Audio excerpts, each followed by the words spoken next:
Welcome to Ecologic for the month of January 22. It's beautiful, a little chilly, ice on the duck pond yesterday morning, but beautiful weather. The ducks are not flying very much. We don't know what the cause of that. Low duck populations in South Louisiana. Anyway, our guest tonight is Sarah Shuffler, chairman of Trees Acadiana, and I'm going to ask her to share with us the history of Trees Acadiana and what is their mission and what are some of their accomplishments, including inventorying the big live oaks of the territory. Great. Well, we have been at work since 1997, and I think our first planting was on the berm over across from the Protestant Cemetery. yeah, the Protestant Cemetery on University and Pinhook. So when you drive by there, realize that Trees Acadiana planted those trees. Mark Miller was our president at the time. Pierce Melleton was our board chair, and we had a good crew that worked then and still working on and on and on. We've planted a Arbor Day ever since 1997. Each year we've planted anywhere from 10 to 40, 50, 80 trees. Yesterday, we planted with the Bayou Vermilion Preservation Association their Arbor Day out at Youngsville, Southside Regional Park. And there's a lake out there, a beautiful little lake, and it did not have one tree on it. Now it has 80, and it was planted in about 2 hours' time. Children, families, everybody came out. And so that will be part of history to remember for a lot of these children that I planted those trees at that park. And that's one of the most important things that we can do is that we get our children involved back into nature, because if not, we will have no nature. We'll have no insects, we'll have no birds, we'll have no animals, no, maybe even us. And so it's very important that you come out and help us on these times. Now, Trees Acadiana will be planting their Arbor Day time on February the 19th, on a Saturday, February the 19th, and we'll be planting at Hyman Park. And I understand the city has lots of things in store for Hyman Park, and we're real excited about being a part of that. We will be planting up around the Recreation Center, and a walking path that leads down from that towards the bayou side. So that's some of the things that we've been up to. One of the big things that we did a while back was to look for the 10 largest trees in Lafayette, or Acadiana area. And so we may kind of revive that some and see about doing some tours with the public to go and look at these trees. They're just amazing, and surprisingly enough, our St. John oak is not the largest tree in Lafayette. And so you'd be surprised. Come out and help us. We're going to join with Lafayette, Keep Lafayette Beautiful, in a little park over by Pontiac Park. And we will be we'll be measuring several huge oak trees out there and sending them in to be registered with the Live Oak Society, which was started by our own Dr. Stevens from UL. He was the first president of the university and loved oak trees, planted oak trees, and some of those are some that he planted. Most of them were turn of the century planting in 1900, and they supposedly acorns from the cathedral oak. Supposedly that's where the source of the acorns were. And so that tree is over 400 years old, probably has very good genes for it to survive all that time. And the Cathedral Oak was dying, and a Boy Scout took it on as an Eagle project to work with the tree experts from USL, determine why the tree was dying, and it was determined that there's so much visitation and foot traffic that it pounded the dirt into concrete where water and nutrients weren't reaching the roots anymore. So to save it involved, one, blocking off foot traffic underneath, and two, planting all these ferns that kept the soil loose and moist, and the tree recovered in great form and shape, produced a lot of acorns after that was done, and it looks to be in very good health today. It's a beautiful tree. Yeah. It's beautiful. Now, you might share, one of the trees at Keenana project was to save an oak in Youngsville. So let's share that, what it meant and how it turned out. Well, I was called, I guess it was before Christmas, and they said, they're getting ready to chop down this oak tree. Let's see. You've got a telephone. You on the air? Can we help you? Yes, sir. I just have a question that I've been trying to find someone who I could ask this question to, and since tonight I see you all are talking about the trees, so maybe it's a good time to bring it up. You know what I want to ask you, sir? I noticed that we are constantly planting trees, and if you look around the parish, there's so many trees that's unattended to. You know, that's in the wires, that's in the line, the power line, that the leaves goes in the drain. I mean, there's so many trees that's unattended to. So I was thinking that maybe instead of us just keep planting trees, maybe we need to adopt some trees and prune them and have them looking better. Because if you just look around the parish, you know, have you noticed that there's so many trees that's just unattended to and just growing wild and out of control? Yeah, and a lot of that is trees that are not native, like the chicken trees, you know, the Chinese tallow, a lot of them. So, yeah, and some of these trees with a little attention could really make it look a lot better and, you know, brought back to better health. So that's a very It's a good great idea. great Yeah. idea. That's a, And you know, you're right about the chicken trees, because a lot of people just let them go and let them go and let them go, and they just keep growing and growing, and nobody does nothing about it. And, you know, it's just certain trees that we take care of, and we have them looking nice. And because when I look at, you know, I just be looking around the parish, and I be like, man, look how all these trees is just, and a lot of them is just so unattended to. And to You're me, right. if it was pruned and cut up high to look good, they would look better. So I just wanted to ask you all that question. If anybody else had noticed that, or it was just something that I was looking at. Well, and you know, though, a lot of these trees are on private property, and we don't really have the authority to go in and take care of somebody else's tree who may not want us to take care of their tree. Yes, you know, and I know you're absolutely right about that. But what I'm saying is, I think the homeowners and the landowners, and which I know it's not an easy job.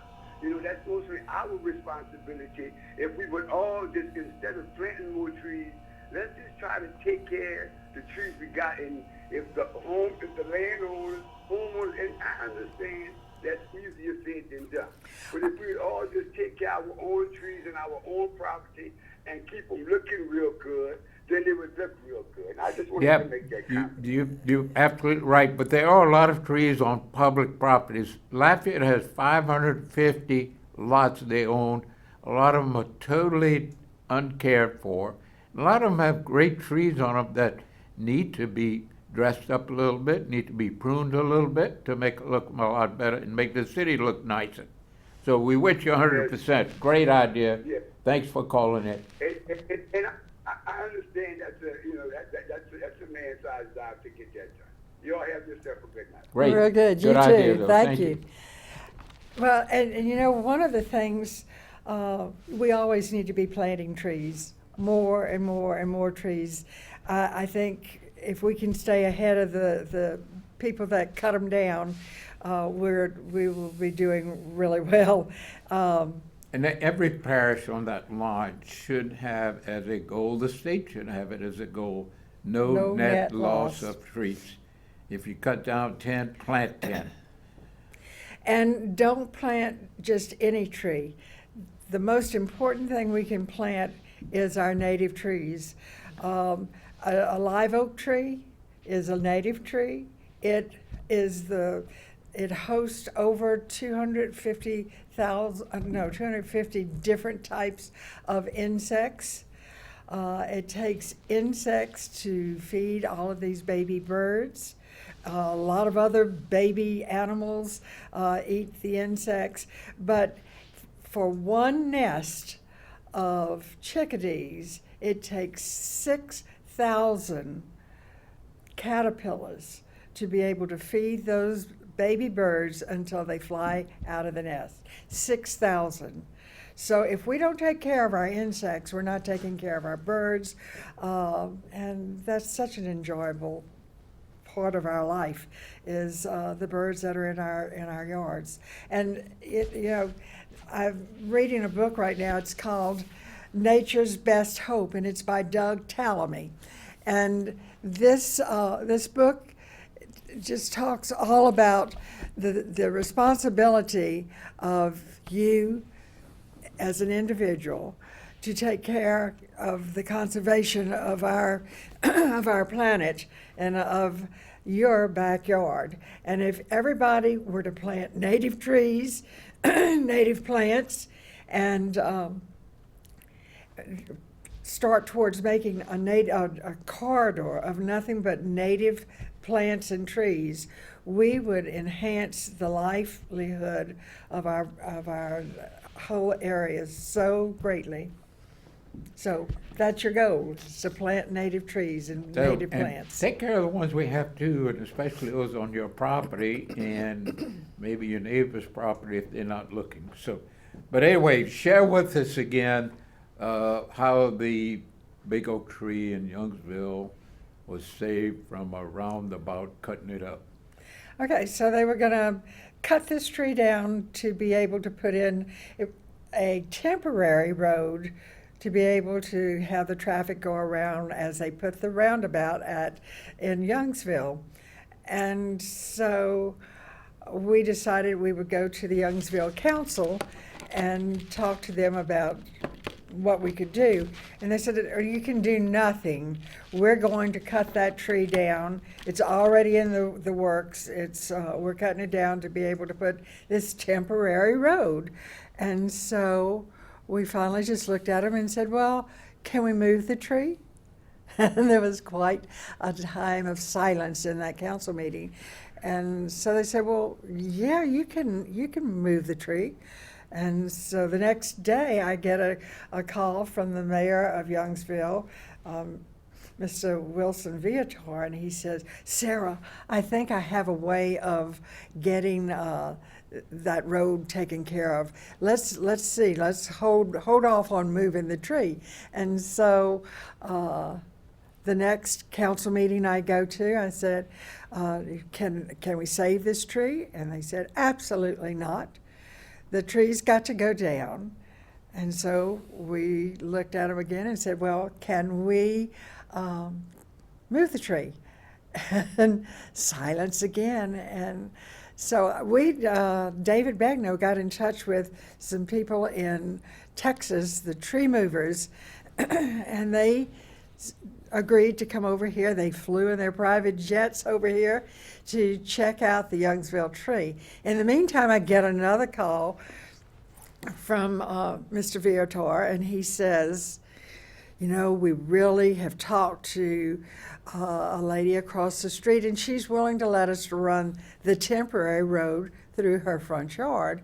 And but you're going to have to support this with funds to be able to make sure that if there's anything that goes wrong during this operation, she will be reimbursed. And so we agreed to that. And I think we had to put up like $250,000. And with donors helping George yes. Rodriguez. Yes, definitely. George Rodriguez came out and he painted the picture of that oak tree and sold prints and gave us all of the money from it. And a donor came in with lots of money to help that happen as well too. And so, but the tree people were on their way coming, and so it worked out that we did not have to move the Youngsville oak. But the Department of Transportation, Bill Fontenot, got in touch with me and he said, Sarah, do you think we could talk to your tree movers about moving the Mr. Al, which was on Highway 90 by New Iberia? And so it seems as though they were building a service road, and there was such an uproar about cutting down the Mr. Al that the Department of Transportation decided, well, we won't cut it down. We'll just stop this service road on one side of the oak tree and on the other side of the oak tree, and all of you people can just drive all over the countryside, getting from one side to the other without your service road connection. Well, that didn't work because the federal government came in and said, you will complete this service road. You can move Highway 90 over, or you can move all these businesses over, but you will not cut down the Mr. Al oak tree. And so Mr. Al was saved that way. We dug that tree up and moved it about a mile up the highway to the Weeks Island Road overpass. Yep. And so when you pass over that whatever you call them. Overpass. When you go across that overpass, look, if you're going south towards New Iberia, look to your left and you will see the Mr. Al, who is just standing up majestically now. So that was our whole time of trying to get some trees moved, and we successfully moved one of them. And yeah, and the tree's a beautiful tree, and you know, it was 1/10 the price to move the tree as opposed to moving the highway over. So trees are important, and you know, this tree, who knows, maybe 200 years old, maybe 100. It's hard to determine age of an oak tree. They grow so differently. But anyway, it was saved, and it was a victory for the people who know how important trees are to our area, to our air quality. You know, a mature tree cleans the air for 50 running automobiles. And I was looking up the information on a carbon sequestration project in Australia that costs $134 million and would clean the air for 700 automobiles. Now that's just 14 trees. So how important trees are in this, you know, process of taking in carbon dioxide and expelling oxygen. The trees are the lungs of the earth. So yes, and it's very important that we quit cutting down our rainforest for development, that we quit cutting down trees and not replanting them, because these are things that will draw in all of this carbon dioxide and store it. And if you can look at how Louisiana has done, one of the biggest loss was the bottomland hardwood swamps along the Mississippi in southeastern Arkansas, western Mississippi, and the delta of Louisiana. This was 22 million acres of bottomland hardwood swamps that, with your tax dollars from about 1958 to 1983, your tax dollars paid to clear those trees in favor of agriculture. So this is conversion. One of our biggest loss of trees is conversion. 22 million acres, we have 2 million acres left.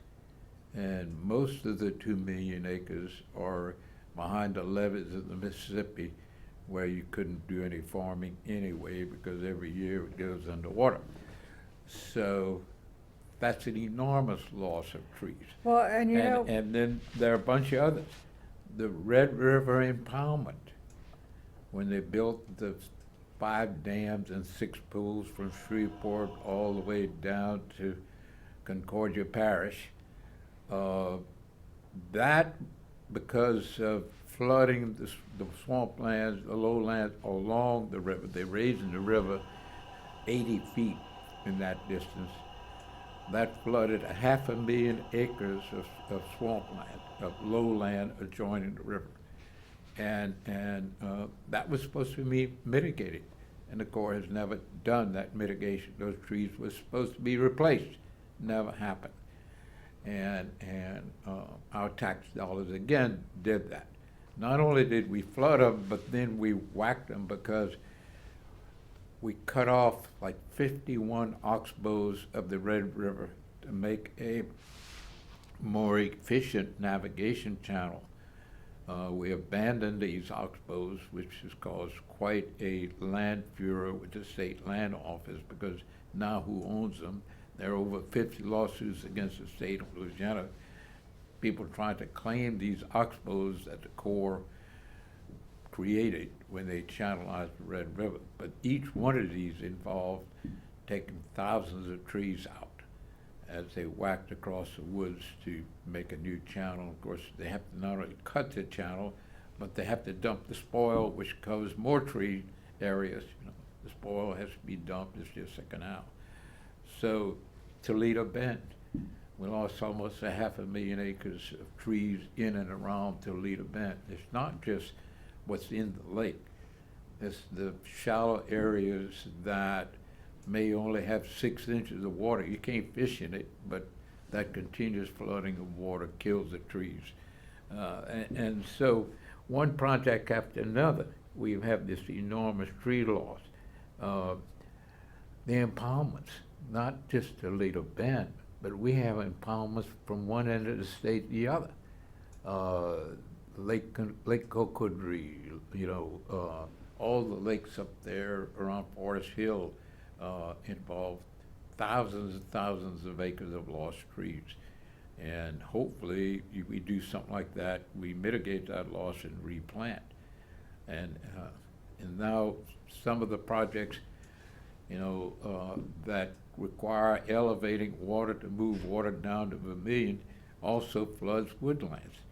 And these woodlands, which are normally bottomland hardwood swamps, if they stay underwater for 3 or 4 months a year, you kill all the trees, and they really no longer function as wetlands. And the loss of trees, the first trees go to the hardwoods that produce the acorns and all the nuts you need to feed the wood ducks and, you know, the squirrels and deer and everything eat these acorns. So, I mean, it's one issue after another of how we lose trees and do very little to recover them. But the loss of trees, if global warming is a real issue, and each tree clears the air for 50 running automobiles, our best solution is planting more trees and at least coming up with a policy of no net loss of trees. Because it's an air quality issue, it's a wildlife issue, it actually involves the issue of flooding. If the swamps are retention areas, and if you keep them flooded, first of all, normally a swamp stays empty most of the time. When the flood comes, it fills the swamps and then fills the bight. Now, if you have your swamps full, when the flood comes, it goes right to the bight into your house or on your farmland. So I can't stress how important trees are, and the fact that every governmental body should be operating under the premise that we have no net loss of trees. And trees suck up all this flood water as it comes across. It's amazing how many gallons and gallons and gallons that a tree will absorb out of the flood waters. And one of the most important things that we can do is we just don't plant a tree. We plant trees in connection to other trees, and that we start what they call homegrown national parks, that our own backyard becomes an area that connects to our neighbor's backyard, and on throughout the city, on throughout the state, on throughout the nation, and that we reforest our state and our nation. That it's very important that they have corridors that are not narrow, but that are wide enough that they're safe in them from automobiles and trains and buses and so forth, that these corridors are wonderful for animals to move through. And, you know, the whole thing is, as the runoff goes through these forested, vegetated areas, they tend to cleanse the water. But they block the wind, they trap snow and moisture in the soil, they harbor wildlife. During the Dust Bowl of the 30s, we realized that wind was a major factor in taking the soil. Well, these tree lines, and they remain in a lot of parts of the West. Last year we were driving across the Dakotas and Nebraska, and you could see all these tree lines were still very much intact, and what benefits they provided for the cropland and farmland, pasture land and so forth. We've had policies in the past that have contributed a lot to preserving trees. Now, we take them out for lots of reasons. We take them out for roads, we take them out for canals, we take them out for urban sprawl. You know, you can go to even, you know, well densely forested areas, and you want to put a subdivision, you whack all the trees down, and then you plant some little petunias or something to take its place. So, you know, I think you can go to a community like New Orleans that had the wisdom to set up enormous city park with fabulous trees. But one of the things New Orleans did was maintain these big boulevards, these oak, you know, laden boulevards, the many parts of the whole city. You on there? Can we help? Yes, this is Vic. This is Vic. In 10 years in Hong Kong, I noticed the government of Hong Kong named and numbered every tree in Hong Kong. Would that be unfeasible in Louisiana? Well, we got a lot of trees, probably a lot more than Hong Kong, but we've lost so much, you know, millions of acres to, you know, impoundments, inundation. You know, Lake Cocodrie is 7,000 acres, and the bay going through it probably is about 200 acres. So we've lost, you know, all through the state. As we build dams and so forth, we lose trees with it. And, you know, we've done it in a lot of ways, mostly conversion forest land to cropland. Of course, we're doing that in Brazil, and the you know, the big forest, the enormous jungles of Brazil, where we're burning them down, I guess, to raise cattle and soybeans. And you know, all over the world in the desert regions, we use wood for fuel and heat. And as population increases, it raises havoc, and the size of the desert's increasing at the expense of the forest. One of the things, too, that we need to work with is with our farmers, and that rather than clear cutting the whole area, if they can leave corridors of trees through their hedgerows, that would just be wonderful. And it's kind of critical for the farmers to maintain vegetation along the creek and river banks and bayou banks and so forth, because that shelters wildlife. It helps preserve the banks. But as the water runs off, it goes through these vegetated zones that clarify the water and make it better for wildlife and everything else. So the farmers can play a major role in dealing with this issue. And there's a meeting Tuesday morning at Whiteville. We'll deal with that very subject. The farmers are very concerned about the loss of their forested areas adjoining their fields, because the forested areas is their retention for the floods.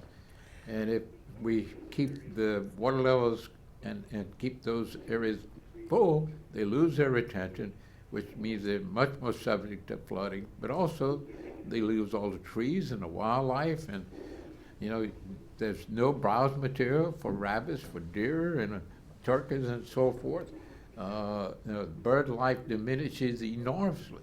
If you have, one study from LSU showed in a wetland area, if you maintain more than 5 centimeters, which is only about 6 inches, if you maintain it's 2 inches. So if you maintain that level of water, you lose 99% of your bird life. And so those farmers are screaming that, their retention area is gone, their wildlife is gone, and they're concerned. These guys live close to nature, and they're dedicated to preserving it. But that meeting will be in Whiteville at 9 o'clock Tuesday morning. Any of the farmers of St. Landry or Boyles or that whole area would like to attend. We'd love to have you there. We'll be talking about this whole issue of wetlands loss and flooded fields and so forth. I know it was just handed us about billboards and all of the billboards that line our highways, that the trees have had to be cut down because they want to make sure the billboards show clear and bright for everybody that passes by. And so I don't know what the answer to all of that is. Well, on I-10, they cut about 20 miles of public trees, mostly pine trees, that were impairing the view shed of the billboards. I think, at public expense, we help the profits of the billboard people. Hey, put them above the trees, put them higher, but save the trees. That's right. And there was a project not too long ago with a motel that was going up on Hugh Wallace Road, and they just arbitrarily went in and cut down all of the trees that were on the railroad side of the road. And number one, it left a nasty looking railroad to have to look at, as well as the noise and the light from the railroad tracks. The lights from the airport are constantly flashing in your windows if you're on the airport side of the unit. So the trees probably would have blocked most of that light. And it's amazing. We did a planting probably 7, 8 years ago over by the school board on Surrey Street. And that's behind the chain link fence is where they store all of the school buses when they're not in operation. And it was a real unsightly view. And it's across from Vermilionville and Jean Lafitte Park. And so we planted some nice trees in there. We had to be cognizant of the high lines, all of the utility poles and things. And so we couldn't go with great big tall trees, but it's amazing how that softened the whole look. I don't even see school buses on the other side anymore. Same thing with the railroad on Garfield, and we planted some beautiful trees there, and it kind of softened that railroad track as well as all of the storage bins on the other side of it. Yeah, and another big success was the Garfield planting, which was added to, I think, last year. But a bunch of volunteers planted, between the railroad track and Garfield, which was a very unsightly area. Now it's turned to a real neat looking, beautiful section of Lafayette. It's in Freetown. Yeah, It was our Freetown planting. And that was done, I think, 7, 8 years ago, Yeah. and those trees have just done wonders. They're huge. They're beautiful. Drive down Garfield. And we look at, as a policy, how does government deal with restoring trees? And one of them is mitigation for wetlands loss. And so anytime you have a project that crosses a river, it involves the area between low and high water mark involves wetlands and a loss. And folks building pipelines or roads or whatever, have to mitigate that loss for a 5-to-1 ratio. It means they would go to agricultural fields that once were swamps and restore the plants that are there. It's expensive, but it is adding a great many trees to our inventory. You have several of these projects on the way to Sycamore Point as you approach the bridge. On both sides of the road there are these mitigation projects. And it's a tribute to government is saying, hey, we got to do better. Now, in line with restoration of habitat for an endangered critter like the black bear, a lot of mitigation was focused on these islands where you might have 100 acres here and 300 acres there, and they're separated by 100 acres of open farmland. And they would close that in to make a total island of 800 or 900 acres. And the larger the island of habitat, the more likely to support deer and bear, and especially big critters, you know. And so, again, government doing the right thing. The farmers benefit, so to speak. Often the wetland restoration is wetlands subject to, you know, poor agricultural output because of frequent flooding. So those are pluses, you know. And then across West Louisiana, this is going back to after World War II when and the Depression, they were looking for ways for improving revenue in Allen and Calcasieu and a lot of these parishes in western Louisiana. And that moved to set up these pine forests. So a vast area of the prairies of western Louisiana was converted to forest. And that was a plus in a way, because the trees are very beneficial to the air quality and so forth, and it's a source of revenue. They were planting fast-growing trees that you could harvest in 7-8 years, so and replant and so forth. So a lot of those areas have been cut 5 or 6 times since World War II. So it's been a source of revenue for the owners of that property that had a very difficult time planting and growing anything. So we do have some pluses out there. You know, one of the things that they're replanting too is the oak trees along Old Highway 90, which is 182 now, from Baldwin on up to Jeanerette. They were oak trees that were planted after World War II, and they were beautiful trees. And through the years and the cane poisoning and so forth that they have to do with their farming practices, a lot of these trees were dead. And so they've gone in and they have replanted. So if you drive along that highway, notice the small trees that are coming up now, and that they one day will be mighty oaks. And as I told you, the oak tree provides food for just so many critters that it's wonderful.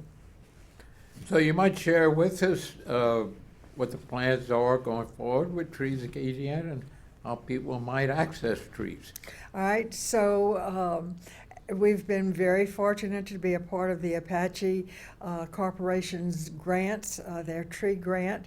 They have done trees, they've given trees to nonprofits to plant, not only here in Louisiana, but Texas, just all over, and hundreds of trees every year. And this year, we are recipients of 100 trees. They're all native Louisiana trees, and we will plant them on a Saturday, February the 19th. We'll be planting at Hyman Park, and we hope that you'll come out, bring your children. It's a fun area to be in. It's a beautiful area to be in. There are a lot of already natural oak trees, live oaks, that are all over that park. And we are just going to enhance them with some other native trees. Not to pay tribute to one of the founders of Trees at Katy, and it was Pierce Melton, an architect here in town, who was a veteran of the Iwo Jima campaign in World War II.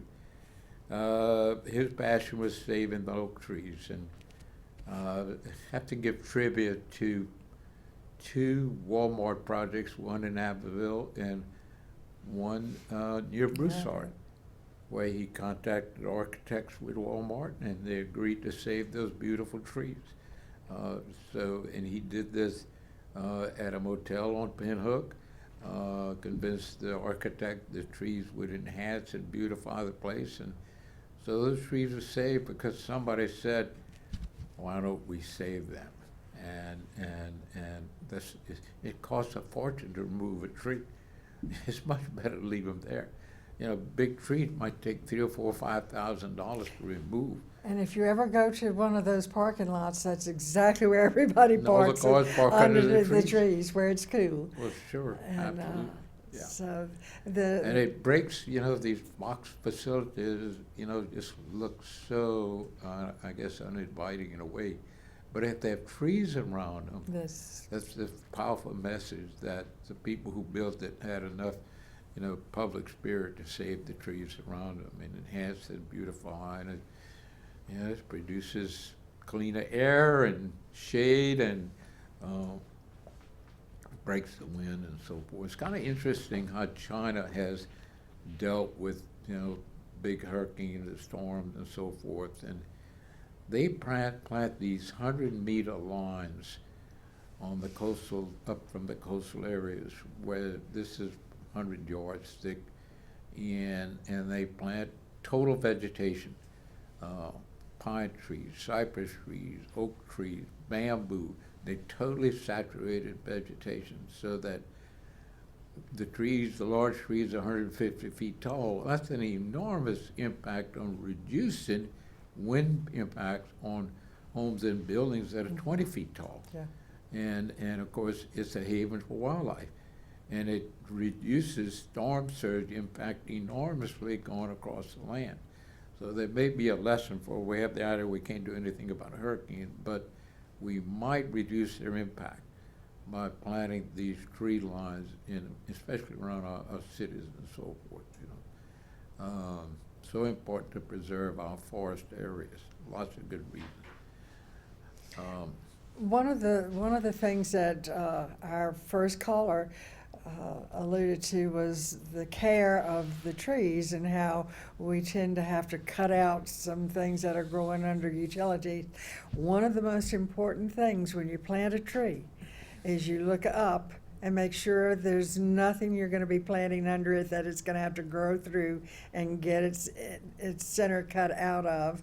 Because it's going to the power lines. Yeah, because it's under power lines. Be sure that you are free from power lines. Be sure that you're free from the being too close to a building. You don't want to plant a live oak tree right up next to a building. You need to have at least 45, 50 feet away from a building. Yeah, a typical oak tree is 100 feet across, a live oak, and it the roots go to the drip line. So if it's 100 feet, you want it 50 feet from your house. For and sure. Of course, live oak grows only about 50 feet tall, and the reason the storm does knock them down because they have the roots that go so far out and stabilize them. And it's interesting how the oak trees have survived, and some of the fastest growing oak trees are those from places like Grand Chenier and Chenier, you know, Pecan Island. Those coastal oaks are tough. They can take a beating. They grow fast, and they tolerate salinity. They tolerate flooding, and some of the planters here have, you know, used those acorns to propagate their trees very successfully. Interesting how they do that. They'll take acorns from one tree and they plant a row, and from another tree they'll plant a row, and every year they take a picture of it. It's phenomenal after 3 years with the good genetics, how great genetics will overcome lesser genetics. So it's kind of important. And share something that we in scouting and the outdoors will do is this time of the year, we'll pick up a pocket full of acorns when we go to the woods hunting and so forth, and we don't come back with any. Even, all across the basin, across our swamp, we have a deficiency of, mass-producing trees.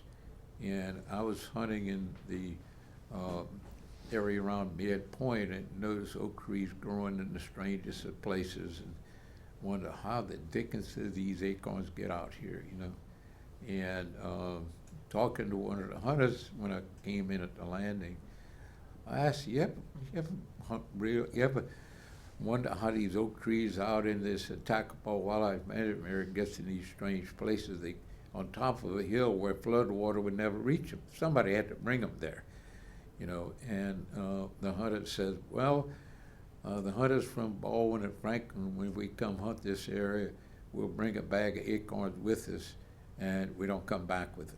And you push the leaves aside, you drop 3 acorns in the spot, stamp them down with your foot, and cover the leaves back so the squirrels won't eat them, and you'll have an oak tree. And that's the same way you outplanted their trees. Did the same thing. 3 acorns, they just put in the soil, and you almost guaranteed one tree will come out of it.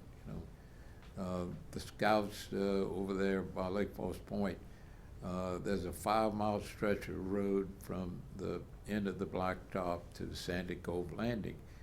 And there's about 100 yards of woods on each side between the levee edge and the water.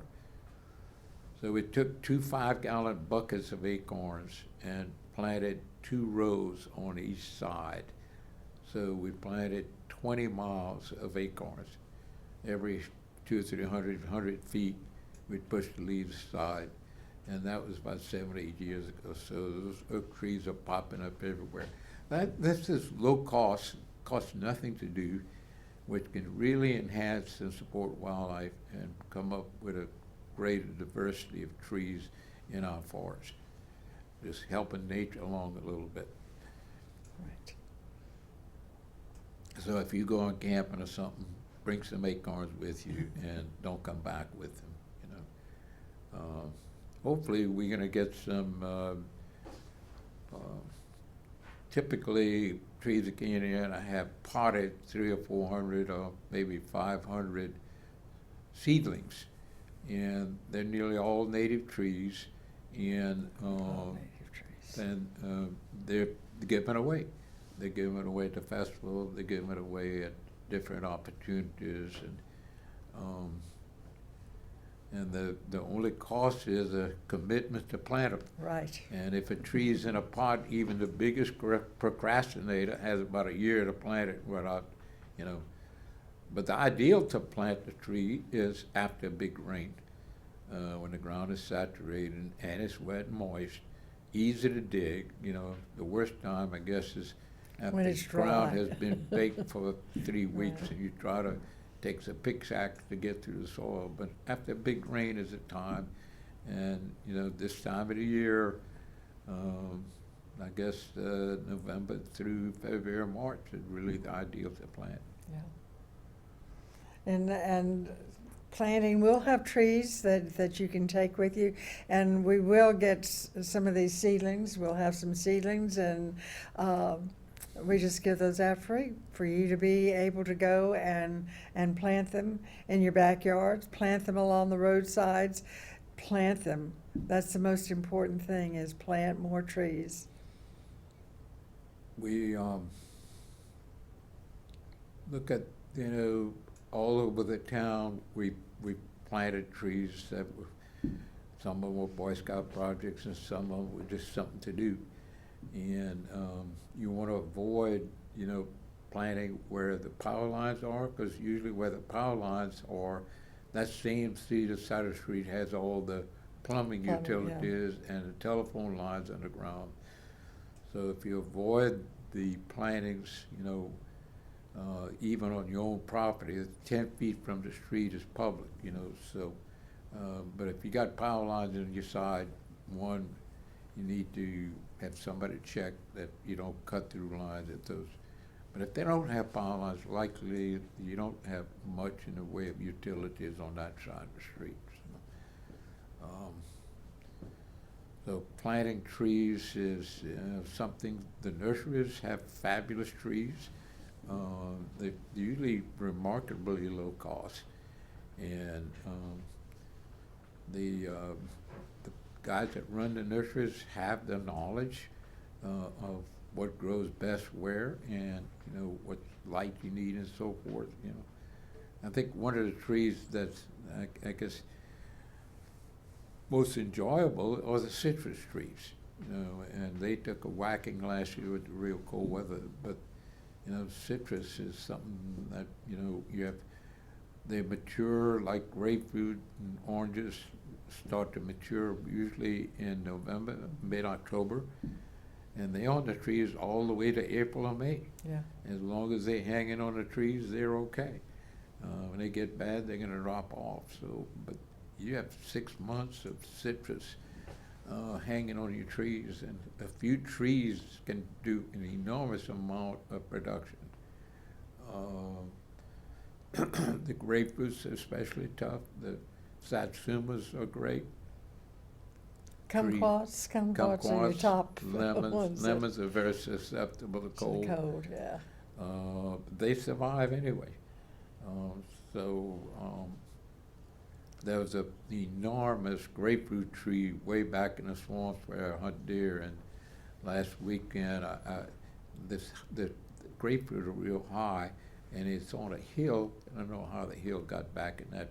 It's about 500 yards from the bayou, so to speak. So, but I went the other day with my big telescoping grapefruit picker and a 5-gallon bucket and my rifle, and the tree didn't have a grapefruit on it, but it was in great shape.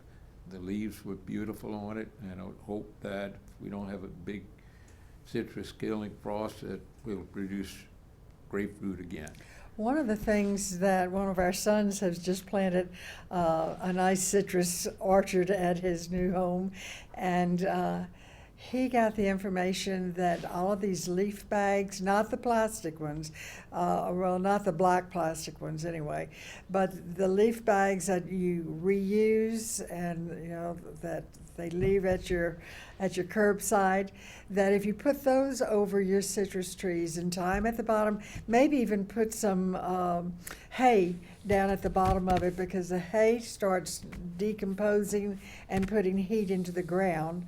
But these bags that you put over the top tend to work well with the citrus, and you can take them off easily, and when the next cold snap comes, you can put them back on. So protect your trees. If when we're getting down into these 20-degree nights, it makes a big difference. Yeah, and tree planting is a very rewarding effort. To look at a tree. We have some trees along Pinhook, and it's amazing. We couldn't get permission from the city. We knew it was city property, but they would never give us permission to plant them. So there wasn't any utilities around. We put them way back from the street. He did that. I did not do that. Yeah, and so we planted them, and about 6 months later, the city guys were mulching them and trimming them, and I asked them. I said, "Well, who planted those trees?" "Well, we think the park people planted them. We're going to take good care of them," and they sure were. So a tribute to the folks in Lafayette taking care of mowing the lawn, but they were also mulching and taking care of the trees that the scouts had planted. And the city people are learning real well about mulching these trees, and you do not bring mulch up to the trunk of a tree, because when you bring mulch up to the trunk of the tree, you also bring boring insects and things that will get in, or even moisture rot up against the tree trunk. So keep your mulching away from the trees, the tree trunk. All right, we close to the end up. Thank you, Sarah, for sharing all the information. Hopefully we got a bunch of dedicated listeners that are ready to go out and plant at least one tree. You think every household in Lafayette plants a tree, that'll be 38,000 trees. So. And don't forget, Saturday, February the 19th at 9 o'clock to 12 o'clock, Hyman Park. And there'll be trees there to give out, I think, hope. Yep. So hopefully we'll have some potted trees to give out free of charge for that event, and bring your shovel with you. And hopefully the weather is going to be a little cooler than it has been for the last few days. So thank you so much for tuning in and listening. Well, Sarah, thank you for coming, and hopefully we'll get some trees planted and protected, and the idea of taking care of trees that need care, a little trimming, a little mulching, a little weed removal, a few vines, chew them up, cut the vines off. Be careful if it's poison ivy, you don't need that. So anyway, that was a great call to say, let's take care of the trees that need our care. Yes. Right, thank you, Sarah. Hopefully we'll get some trees planted. And Next show will be the 27th. the next show is the 27th of February, almost the last date. And it's not a leap year, so we 2 good. seconds. 3, 1, and now should be going off right now. Yep, we good. There it is. Good time. Oh, goodness. Turn the thing I off. was driving down the road the other day, coming up from Abbeville, and I turned to go towards Milton. I wanted to go see where the Scout did an Eagle project. You should see where they cut this tree, this oak tree, In Milton? between, just right outside of Maurice, heading towards Milton. Oh, yeah. This is like unbelievable. There's that tree. I take so many pictures, I gotta weed them out, you know. They carved that tree out like something, like. They were taking care of power lines going through? Mm-hmm. Well, I saw it a while ago, I was looking at it. Anyhow, they carved that tree out like it was like something you've never seen. Went good, man? Ready? Looks good to me, sounded even better. Sounds like we knew what we were talking about? This is that book. Oh, Okay. wow. It was only